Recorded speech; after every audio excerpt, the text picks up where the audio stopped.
मोअज़्ज़ज़ सामीन ग्रामी कदर, बनु नुदैर के हवाले से चंद गुजारिशात को आपके सामने रखा था। सूरत हशर के हवाले से भी आपको कहा था कि आप इसका मुतालिया करें तो आपको ये सारे की सारी सूरत की तफसीर अच्छी तरह समझ आ जाएगी। इसी ग़ज़वे के दौरान शराब की हतमी हुर्मत का अल्लाह रब्बुल इज़्ज़त ने ऐलान किया था। ये सन 4 हिजरी का वाक़या आपके सामने रख रहे हैं।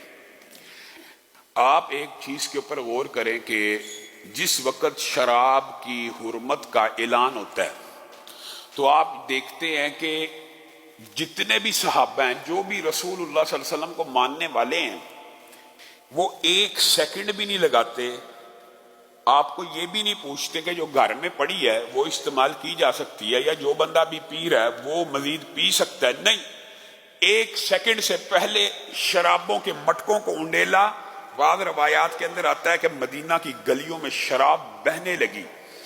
ये बात दुरुस्त है कि शराब की हुर्मत तदरीजन नाजिल हुई, और तदरीजन नाजिल होना या आयात का शान नज़ूल पता होना कि ये आयत किस मौके के ऊपर किस वाक़े पे नाजिल हुई, इसकी बड़ी अहमियत है। लेकिन हमारे यहाँ मुआशरे में मुनकिरीन हदीस का एक गिरोह है जो शान नज़ूल का कतन इनकार कर देता है। वो कहते हैं कि शान नज़ूल की कोई ज़रूरत नहीं है, कुरान पाक हाँ वो वाकई किसी वाक़े के मौके के ऊपर नाजिल हुई थी, लेकिन अब उसकी कोई ज़रूरत नहीं। ये बात इतनी बड़ी जहालत के ऊपर मुनहसर है कि आप हैरान रह जाएंगे। कुरान पाक की 20 आयात, अगर आप उनका शान नज़ूल नहीं जानते, आप उनका तर्जुमा नहीं कर सकते। आप अगर उनके शान नज़ूल के बारे में इल्म ही नहीं रखते, आप फैसला ही नहीं कर सकते। हत्ता के लुगत से आप कुरान पाक की आयतों की ट्रांसलेशन बगैर शान नज़ूल और बगैर तफसीर मोहम्मद सल्लल्लाहु अलैहि वसल्लम की करें, गुमराह हो जाएंगे। क्यों? क्योंकि इस किताब का बयान रसूलुल्लाह ने करना है। इस किताब को बयान, उसकी तफसीर, उसकी तशरीह रसूलुल्लाह ने करनी है। एक आम फहम मिसाल देता हूं। तब्बत यदा अबी लहब व तब, सूरत लहब है। अगर इसका शान नज़ूल पता ही ना हो, ट्रांसलेशन करने वाले जितनी मर्जी टामक टोइयां मारते रहे, इस सूरत की ट्रांसलेशन नहीं कर सकते। और एक बंदे ने कोशिश भी की है, आग के बाप के हाथ टूटे। इस तरह की कोशिशें भी मज़हब का हेज की जाती हैं। किस वजह से? हदीस ही नहीं माननी कि अबू लहब के बारे में आग के बाप के हाथ टूटे। ये कोई तर्जुमा बनता है? अकल से बताइए। इस तरह के फिर मज़हब का हेज तर्जुमे आते हैं अगर इंसान शान नज़ूल से बेबहरा हो जाए। हाँ, ये बात दुरुस्त है कि अल्लाह रब्बुल इज्जत बाद अहकामात को तदरीजन नाज़िल करते हैं। अब ये देखिए, ये जो तदरीज है, इसमें से बाद आयात पहले की हैं, बाद आयात बाद की। अगर हमें पता नहीं पहले की कौन सी है तो हमें ऐसे महसूस होगा कि शराब हलाल है। अगर पहले की आयात कोई बंदा एक ही आयत पढ़ के या एक ही आयत से इस्तेदलाल कर ले, या नासिख मनसूख का इल्म ही ना रखता हो, उसको पता ही ना हो इस आयत की तशरीह बाद में अल्लाह ने इस आयत के जरिए कर दी, उस आयत की तशरीह अल्लाह ने इस आयत के जरिए कर दी, ये आयत की तिलावत तो बाकी है, इसका हुक्म बाकी नहीं है। ये बात भी मुनकिरीन हदीस को बड़ी चुभती है कि आयत की तिलावत बाकी है, हुक्म बाकी नहीं है। नहीं है।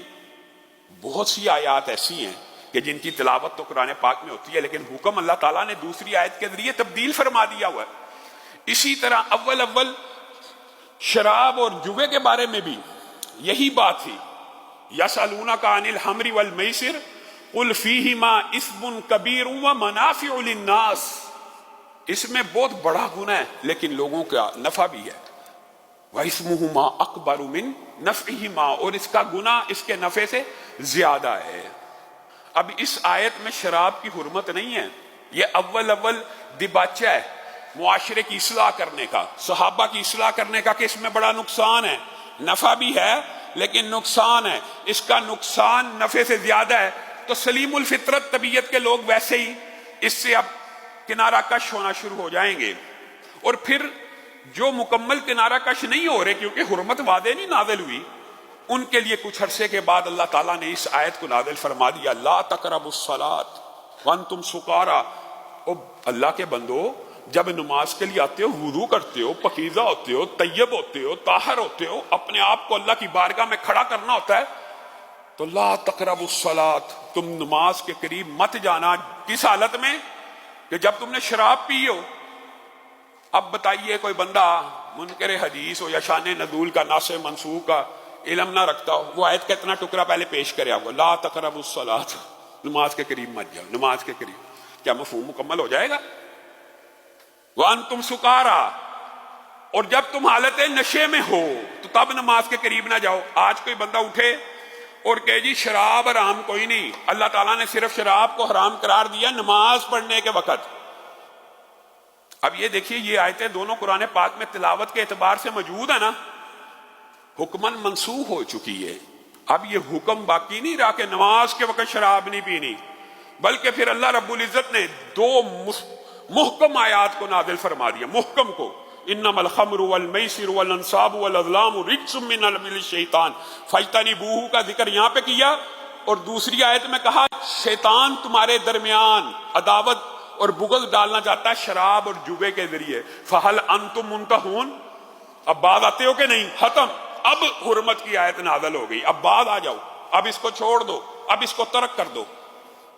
اب بتائیے اگر ناسخ منسوخ کا، شان نزول کا، تدریج کے اصول کا علم نہ ہو تو پھر وہ کہیں گے جی صرف شراب جی نماز کے وقت نہیں پینی چاہیے۔ باقی آیات نے دیگر آیات کے حکموں کو بیان کر دیا، تفسیر کر دی۔ خیر یہ تو ایک فقہی بحث آ گئی، چونکہ بنو نذیر کے جنگ کے حوالے سے یہاں پہ شراب کی حرمت نازل ہوئی، اور آپ اس معاشرے کی پاکیزگی کا عالم دیکھ لیں، کسی نے یہ تک نہیں پوچھا کہ جو گھر میں پڑی ہے یا جو ابھی ہم استعمال کر رہے ہیں ان کو استعمال کرنا شروع کریں۔ آپ خیبر کے موقع کے اوپر دیکھیں گے کہ صحابہ نے گدھوں کی ہانڈیاں بنا لی ہوئی تھی، تو رسول اللہ سے یہ نہیں تھا پوچھا کہ گدھا حرام ہو گیا گھریلو اگر تو یہ کھا لیں جو پک گیا، نہیں، اسی وقت انڈیل دیا، بس اللہ کا فرمان سنا، اللہ کے رسول کا فرمان سنا، بات ختم۔